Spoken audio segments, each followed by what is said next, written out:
Hi, my name is Ivan and I'll welcome you to my second in series tutorial on Eplan Electric P8.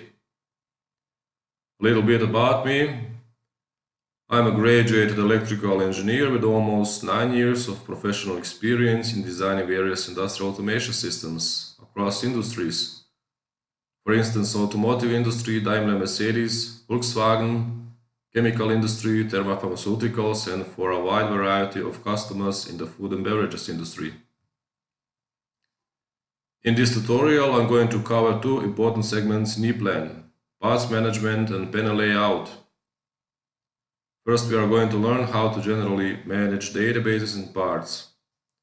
So how to create a new parts database, import parts, and how to transfer parts from one database to another.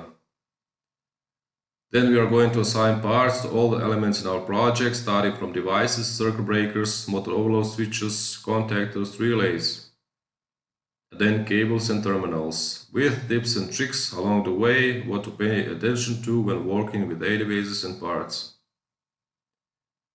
After that, we are going to create a panel layout for all of our cabinets. At the end of the tutorial, we are going to generate various reports related to parts and to panel layout.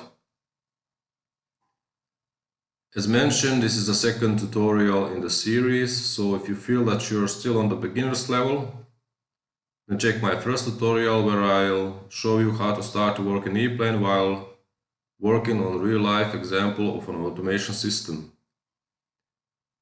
I hope you'll find this tutorial valuable, and I wish you a lot of fun and a lot of success in mastering Eplan Electric P8.